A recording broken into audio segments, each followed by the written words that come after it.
I truly think it's amazing that this group of 10 people from completely different parts of the state came together for several days of the week and weekends, whether their kids or not, to hold these half-day conversations, pushing forward their community projects, taking those conversations back into their communities.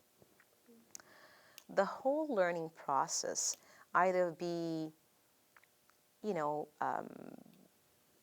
in person, as well as through the web, is in itself amazing. I think I really enjoyed the part where, as far as the project goes, that we developed this idea on our own. No one told us. And as a parent, we knew this is what we wanted. Maybe it's not feasible. Maybe it's, really high over everyone's head, like, an extreme idea. But we knew this is what we wanted. And we were going to try our best to get this, to happen. And I've always done sort of short projects, something for 4 weeks, a one-time event, things like that. This has been sort of utilizing our process of the plan and action and then evaluating. And so this has been an ongoing process. So it's been growing from that and being able to document what worked, what didn't work. Something that I've been learning lately is finding that voice and that strength that I can make a difference. And I can make a difference for me, for my children, for my community, for my neighbors, for all the people that I touch every day. Well, definitely the platform of the program has given me the opportunity to engage with other parent leaders. And I've been able to sort of network and share thoughts and ideas with other parents from different communities. Also hearing some of the problems that they feel are very important in their communities. In some cases are different than what we're facing in my community, as far as my main concern.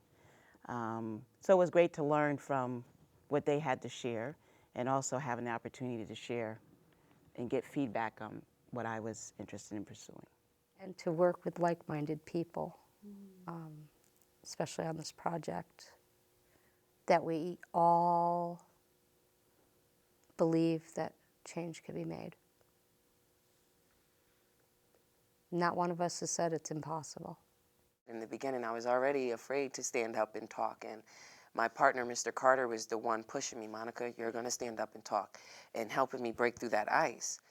At the end of our 2 years together, the parent co-researchers articulated their beliefs. That parents really do deserve and have the right to be educated on how to make their child's life better. And I think the discovery really is focusing on allowing parents to believe they can do it. I really believe in a healthy parent for children.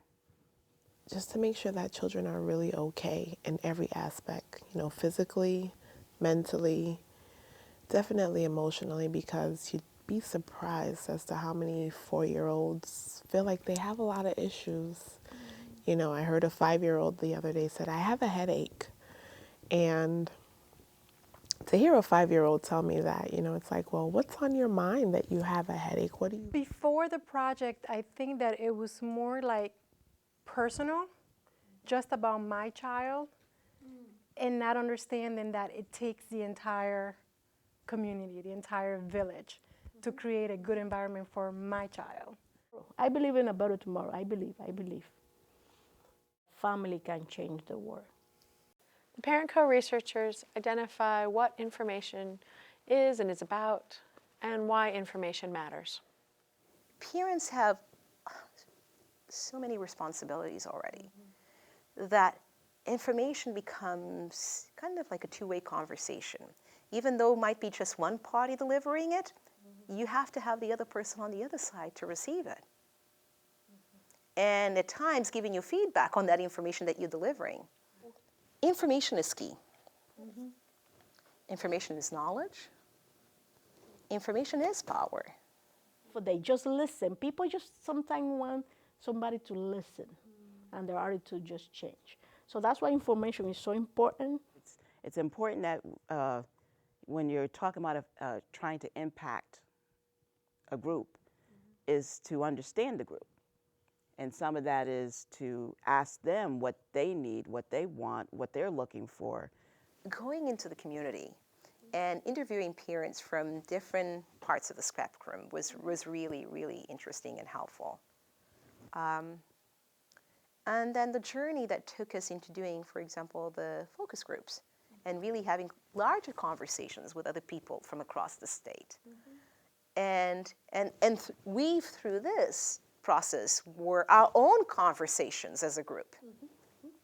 What did we learn? What are we learning? You know, what can we change? If we can change, you know, what are our next steps? What can we do? Get to know everybody from the different communities, to hear about the different things that go on in their communities compared to ours, you know, and maybe take some of their ideas that they have in their communities and maybe try them out. To communicate ideas and to communicate, to collaborate. You need that communication to collaborate and to work together in any arena. So relating information from parent to parent, it could be very easy and very spontaneous. What is difficult is how do we make sure that every parent gets that information? That is not just centralized, you know, in a very inaccessible place for everyone. I've found that you have to go to where they are, number one. You have to take advantage of opportunities when you have an opportunity that you can share some information. And that it has to be really personable. The success in building parents is having that relationship to empower them, and then actually they go out and start empowering others. You know, people are getting it. Information is key. How we deliver that information is also key. And what kind of information we're delivering is really the focus. Tell me, what about being a parent leader, co-researcher, is most important to you? Well, the most important is the relationships. I just really love all of the other co-parents. I identify with their passion. I identify with their commitment to be selfless. I think I've grown as far as a parent leader because I know that there's a certain way to get information, you know.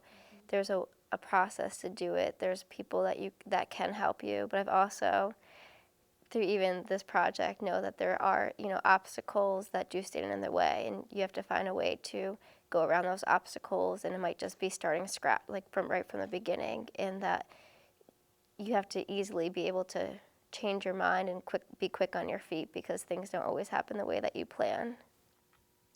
That is important. That's the meaning for me. It's not, for me, it's no longer an option. For me, it's a duty. I have to do it because I cannot leave it for someone else to do it. I cannot say, well, I'm busy. Why can't this person take care of it? Because at the end of the day, when things are not going the way I want them to go, I cannot step back and say, oh, well, you know, not my problem, or I'm going to be very hard on myself and I'm going to say, well, I didn't do what I needed to do. Just step out of your comfort zone, try something new. It was kind of like baby stages. When you're raising your child, and at first you're doing everything, you're grabbing their hand and you're placing their hand on the edge of the couch or the table just to get them to stand. But to actually step into a part of being a co-researcher, it was, okay, you're standing now. And you would take a few steps ahead of your child and say, walk with me. You can do it, you can do it. And then once your child made it there, you said, I knew you could do it. And even when that baby thought that they were just gonna fall or give up on it like they would have prior to everything else, they would have gave up when they fell down to their knees and just kept crawling. Once you finally made it to that parent, they picked you back up on your feet and said, I told you you can do it. And that's what the peer team did for me. They held my hand just to make sure I got my balance, took a few steps, and allowed me to follow suit. Because instead of saying it's gonna be okay, baby, you guys knew that already. You guys knew that I knew that already, and that didn't need to be repeated to me over and over again. What needs to happen are the next few steps.